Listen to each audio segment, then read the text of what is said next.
ഇന്നത്തെ നമ്മുടെ വീഡിയോ എന്ന് പറയുന്നത് ചപ്പാത്തിക്കും അപ്പത്തിൻ്റെയൊക്കെ കൂടെ കഴിക്കാൻ പറ്റിയ തേങ്ങ അരച്ചിട്ടുള്ള ഒരു അടിപൊളി കിഴങ്ങ് കറിയാണ് കേട്ടോ. അതിനായിട്ട് ഞാനിവിടെ കിഴങ്ങ്, സവാള, പച്ചമുളക്, തക്കാളി, പിന്നെ 2-3 വെളുത്തുള്ളി, കറിവേപ്പില ഇത്രയാണ് എടുത്തിരിക്കുന്നത്. പിന്നെ തേങ്ങ നമുക്ക് പാലായിട്ട് വേണമെങ്കിൽ ചേർക്കാം, അല്ലെങ്കിൽ തേങ്ങ അരച്ചാണെങ്കിലും ചേർക്കാം.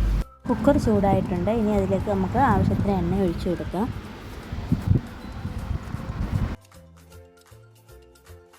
എണ്ണ ചൂടായി വരുമ്പോൾ അതിലേക്ക് 1-2 ഗ്രാമ്പും കറുവപ്പട്ടയും കൂടെ ചേർത്ത് കൊടുക്കാം. ഇതൊന്ന് ചൂടായതിന് ശേഷം നമുക്ക് കടുക് ഇട്ട് കൊടുക്കാം.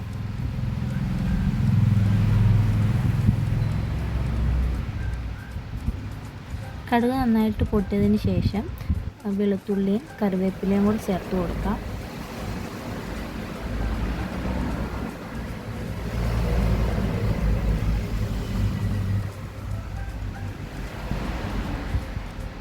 ഇനി ഇതിലേക്ക് സവാളയും കിഴങ്ങും കൂടെ ചേർത്ത് കൊടുക്കാം.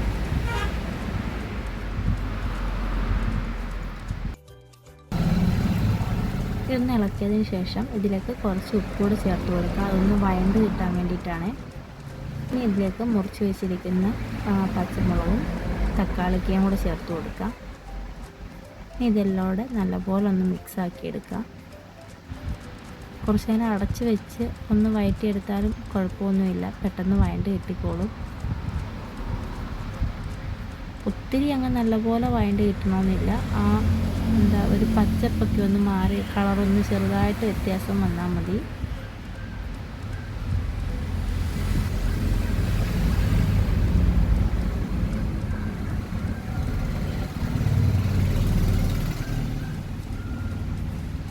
ഇതിപ്പോൾ ആവശ്യത്തിന് വഴണ്ട് വന്നിട്ടുണ്ട്. ഇതിലേക്ക് നമുക്ക് പൊടികൾ ചേർത്ത് കൊടുക്കാം. മല്ലിപ്പൊടി, മഞ്ഞൾപ്പൊടി, ഗരം മസാല ഇത്രയാണ് ചേർത്ത് കൊടുക്കുന്നത്. ഞാൻ തേങ്ങ അരയ്ക്കുന്നതിൻ്റെ കൂട്ടത്തിൽ കുറച്ച് ഗരം മസാലപ്പൊടി ചേർത്ത് കൊടുത്തിട്ടുണ്ടായിരുന്നു. അതുകൊണ്ട് ഇതിൽ ഞാനിപ്പോൾ കുറച്ചേ ചേർക്കുന്നുള്ളൂ. നിങ്ങൾ തേങ്ങാപ്പാലാണ് എടുക്കുന്നതെന്നുണ്ടെങ്കിൽ ഇതിൻ്റെ കൂട്ടത്തിൽ തന്നെ ചേർത്ത് കൊടുത്താൽ മതി.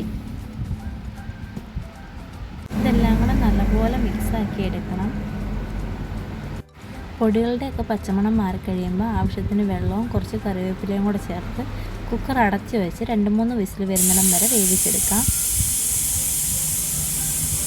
ഇതിപ്പം 3 വിസിൽ അടിച്ചിട്ടുണ്ട്. ഇനി നമുക്ക് കുക്കർ തുറന്ന് ആവിയൊക്കെ കളഞ്ഞതിന് ശേഷം നമുക്ക് അരച്ച് വെച്ചിരിക്കുന്ന തേങ്ങയോ അല്ലെങ്കിൽ തേങ്ങാപ്പാലോ ചേർത്ത് കൊടുക്കാം.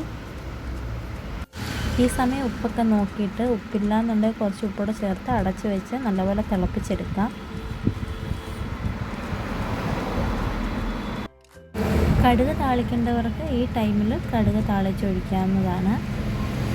ഇത്രയേ ഉള്ളൂ നമ്മുടെ കിഴങ്ങ് കറിയുടെ വീഡിയോ. നമ്മുടെ കിഴങ്ങ് കറി ഇവിടെ സൂപ്പർ ടേസ്റ്റി ആയിട്ട് കിട്ടിയിട്ടുണ്ട്.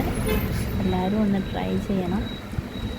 വീഡിയോ ഇഷ്ടമായാൽ ലൈക്ക് ചെയ്യാനും സബ്സ്ക്രൈബ് ചെയ്യാനും മറക്കല്ലേ.